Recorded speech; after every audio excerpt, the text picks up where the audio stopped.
ಇದು ಪ್ರಕರಣ ಆಗಿದ್ದು ಆ್ಯಕ್ಚುಲಿ ಮೇದಲ್ಲಿ, ಲಾಸ್ಟ್ ಇಯರ್ ಮೇದಲ್ಲಿ ಆಗಿತ್ತು. ಈವ್ನಿಂಗ್ ಅರೌಂಡ್ ಬಿಟ್ವೀನ್ 8 to 10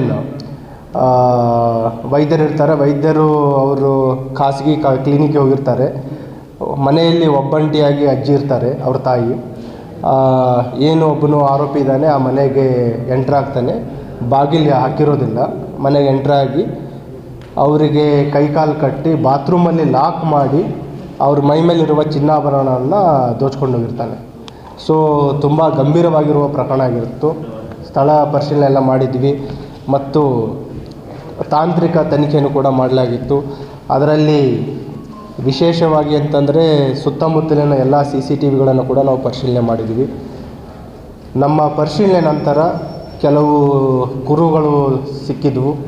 ಅದರಲ್ಲಿ ವಿಶೇಷವಾಗಿ ಪ್ರಶಂಸಿಸಬೇಕಾಗಿದ್ದು ಈಗಿನ ಏನು ಬ್ರಹ್ಮಪುರ ಇನ್ಸ್ಪೆಕ್ಟರ್ ಇದ್ದಾರೆ ಮತ್ತು ಅವರ ಕ್ರೈಮ್ ಟೀಮ್ ಮತ್ತು ACP ಸೌತ್ ಈ ಒಂದು ಕಂಟಿನ್ಯೂಯಸ್ ಪರ್ಸಿವರೆನ್ಸ್ಲಿಂದ ಆರೋಪಿಯನ್ನು ಪತ್ತೆ ಹಚ್ಚುವಲ್ಲಿ ಮತ್ತು ಆರೋಪಿಯನ್ನು ಬಂಧಿಸುವಲ್ಲಿ ಯಶಸ್ವಿಯಾಗಿದ್ದಾರೆ.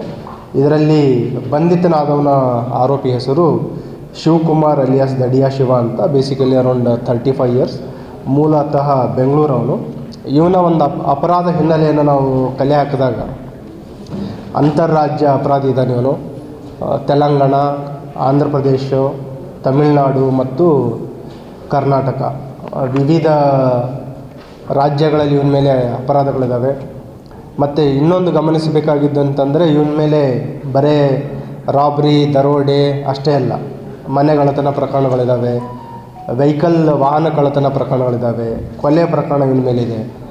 ಮತ್ತು ಇವನನ್ನು ವಶಕ್ಕೆ ಪಡಿಸ್ಕೊಂಡು ವಿಚಾರಣೆ ಒಳಪಡಿಸಿದಾಗ ತಿಳಿದು ಬಂದಿರೋದೇನಂತಂದರೆ ಇವನ ಏನು ಹೆಂಡತಿ ಇದ್ದಾರೆ, basically she is from Gulbarga, Aland ಅಲ್ಲಿ ಲೆಂಗ್ಟಿ ಗ್ರಾಮದವರಿದ್ದಾರೆ. ಸೊ ಅವರಿಗೆ ಭೇಟಿಯಾಗಲಿಕ್ಕೆ ಬಂದಿರ್ತಾನೆ.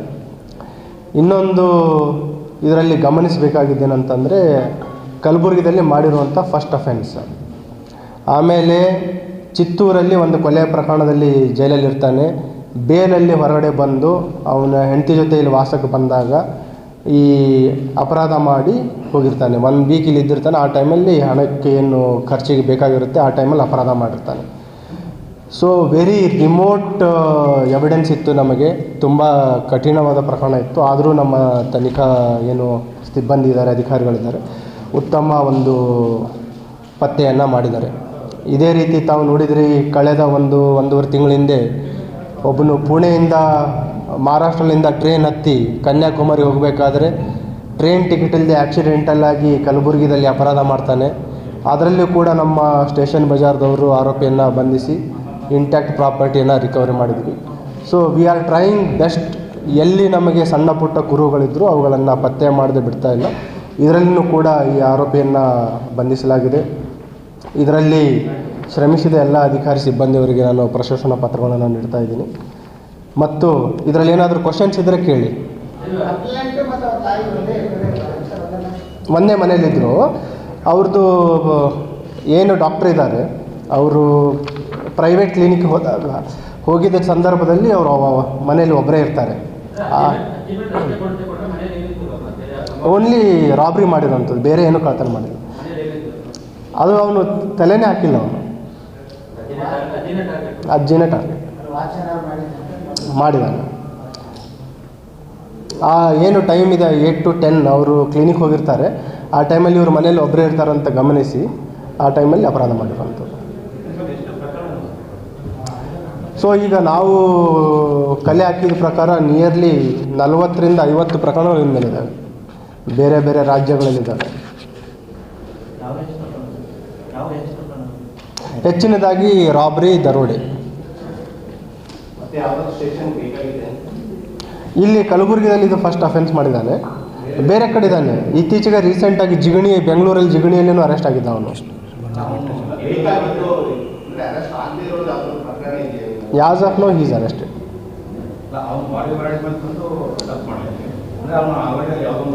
ಜಿಗಣಿಯಲ್ಲಿ ಒಂದು ಪ್ರಕರಣದಲ್ಲಿ ಜೆಸಿಯಲ್ಲಿದ್ದ.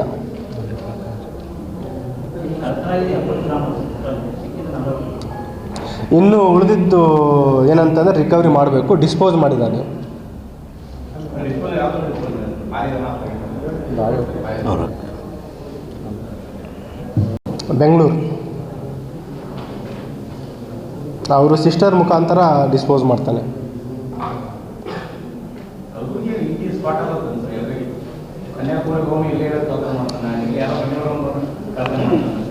ಸಿ ಗುಡ್ ಥಿಂಗ್ ಅಂತಂದರೆ ಆ್ಯಕ್ಸಿಡೆಂಟಲ್, ಈಗ ನೋಡಿದರೆ ನೀವು ಆ್ಯಕ್ಸಿಡೆಂಟಲ್ ಇಳಿದು ಬಂದು ಅಪರಾಧ ಮಾಡಿರುವಂಥದ್ದು. ಯಾರು ಅವನು ಮಹಾರಾಷ್ಟ್ರದಿಂದ ಬಂದಿರುವಂಥನು. ಇವನು ಕೂಡ ಈಗ ಕೊಲೆ ಕೇಸಲ್ಲಿ ಹೊರಗಡೆ ಬಂದಿದ್ದಾನೆ. ಹೊರಗಡೆ ಬಂದು ಇಲ್ಲಿ ವೈಫ್ ಜೊತೆ ಬಂದಾಗ ಹಣದ ಅವಶ್ಯಕತೆ ಇದ್ದಾಗ ಅಪರಾಧ ಮಾಡಿದ್ದಾನೆ. ಈವನ್ ಆ್ಯಕ್ಸಿಡೆಂಟಲ್ ಆಗಿನೂ ಕೂಡ ಇಲ್ಲಿ ಅಪರಾಧ ಮಾಡಿದರೆ ಅವರನ್ನು ನಾವು ಪತ್ತೆ ಮಾಡ್ತಾಯಿದ್ವಿ. That is a very good sign of city police. ಮತ್ತು ಇದ್ರ ಬಗ್ಗೆ ಇಲ್ಲ ಅಂತಂದರೆ ನಾನು ಲಾಸ್ಟ್ 2-3 ಇಯರ್ಸ್ದು ನಮ್ಮದು ಅಂಕಿ ಅಂಶಗಳ ವಿಮರ್ಶೆ ಮಾಡಿದ್ದೀವಿ. ಯೂಶ್ವಲಿ ನಾವೇನು ಮಾಡ್ತೀವಿ, ಪ್ರತಿ ವರ್ಷ ಈ ಡಿಸೆಂಬರ್ ಮುಗಿದ ನಂತರ ಜನವರಿ ತಿಂಗಳಲ್ಲಿ ನಾವು ಕಾಲಿಟ್ಟಾಗ ಕಳೆದ 3 ವರ್ಷದ ಅಂಕಿ ಅಂಶಗಳನ್ನು ನಾವು ಪರಿಶೀಲನೆ ಮಾಡ್ತೀವಿ. ಯಾವ ರೀತಿ ಪರ್ಫಾರ್ಮೆನ್ಸ್ ಇತ್ತು 2025ರಲ್ಲಿ, ಮತ್ತು ಈ ವರ್ಷ ನಾವು ಯಾವುದನ್ನು ಫೋಕಸ್ ಮಾಡಬೇಕು, ಯಾವ ಅಪರಾಧಗಳಿಗೆ ಅಥವಾ ಯಾವ ಪೊಲೀಸ್ ಕಾರ್ಯಗಳಿಗೆ ಹೆಚ್ಚಿನ ಒತ್ತನ್ನು ನೋಡಬೇಕಂತ ವಿಮರ್ಶೆ ಮಾಡಿದ್ದೀವಿ. ಅದರಲ್ಲಿ ಕೆಲವು ವಿಮರ್ಶೆ ಮಾಡಿ ತುಂಬ ಸಂತೋಷದಿಂದ ಹೇಳಬೇಕಾಗಿರುವಂತಂದರೆ, ಈಗ ಕಳೆದ ವರ್ಷ 30 ಕೊಲೆ ಪ್ರಕರಣಗಳು ವರದಿಯಾಗಿದ್ದು, ಎಲ್ಲ ಪ್ರಕರಣಗಳು ಪತ್ತೆಯಾಗಿದ್ದಾವೆ. ಲಾಸ್ಟ್ ಇಯರ್ ಆಗಿರೋವಂಥದ್ದು, ಲಾಸ್ಟ್ 24. ನಾನು ಹೇಳ್ತಾ ಇರೋದು 25. ಅದರಲ್ಲಿ ಸುಮಾರು ಜನ ನಿಮಗೂ ಗೊತ್ತಿದೆ ಅದರಲ್ಲಿ ಏನಿದೆ ಲೀಡ್ಸ್ ಅಂತಂದು. 25ರಲ್ಲಿ ಆಗಿರೋ ಎಲ್ಲ ಪ್ರಕರಣಗಳು ಪತ್ತೆಯಾಗಿದ್ದಾವೆ. ಮತ್ತು SC/ST ಪ್ರಕರಣಗಳನ್ನು, ಏನು ದೌರ್ಜನ್ಯ ಪ್ರಕರಣಗಳಿದ್ದು, ಅದರಲ್ಲಿ 24ಕ್ಕೆ ಹೋಲಿಸಿದಾಗ 25ರಲ್ಲಿ 25% ಕಡಿಮೆ ಆಗಿದೆ. ಮನೆಗಳ್ಳತನ ಪ್ರಕರಣಗಳು, ಹಗಲು ಮತ್ತು ರಾತ್ರಿ ಮನೆಗಳ್ಳತನ ಪ್ರಕರಣಗಳು, ಅದು 25ರಿಂದ 30% ಕಡಿಮೆ ಆಗಿದೆ. ಮತ್ತು ಸಾಧಾರಣ ಕಳವು ಪ್ರಕರಣಗಳು, ಥೆಫ್ಟ್, ಆರ್ಡಿನರಿ ಥೆಫ್ಟ್ ಏನಂತೀವಿ, ಅದು ನಿಯರ್ಲಿ 40% ಅಷ್ಟು ಕಡಿಮೆ ಆಗಿದೆ. 23ಕ್ಕೆ ಕಂಪೇರ್ ಮಾಡಿದಾಗ ನಮ್ಮ ಡಕಾಯಿಟಿ ಏನಾಗ್ತಿದ್ದು, ಪ್ರೊಫೆಷ್ನಲ್ ಡಕಾಯಿಟಿಗಳು, ದರೋಡೆ ಪ್ರಕರಣಗಳು, ಅವು 60% ಅಷ್ಟು ಕಡಿಮೆ ಆಗಿದೆ. ರಾಬ್ರಿ ಕೇಸಸ್, ನಾವೇನು ಮೊಬೈಲ್ ಸ್ನ್ಯಾಚಿಂಗು ಇವೆಲ್ಲ ಇತ್ತು, ತಮಗೆ ಗೊತ್ತಿದೆ ಕೆಲವು ಕೋರ್ಸಿವ್ ಆ್ಯಕ್ಷನ್ ಏನು ಪೊಲೀಸ್ ತೊಗೊಂಡಿದ್ದು, ಮತ್ತು ರೂಢಿಗತ ಅಪರಾಧಿಗಳು MOB ಕ್ರಿಮಿನಲ್ಸ್ಗಳ ಮೇಲೆ ನಮ್ಮ ಸರ್ಚ್ ಇರುವಂಥದ್ದು, ಅವ್ರ ಮೇಲೆ ಇಟ್ಟಿರೋ ವಾಚ್ಗಳು, ಅದು ರಾಬ್ರಿ ಪ್ರಕರಣಗಳು 50% ಕಡಿಮೆ ಆಗಿದೆ 25ರಲ್ಲಿ.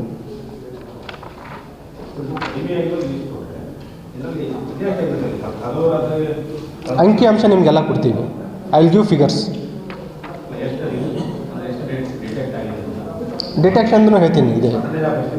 I will tell that also.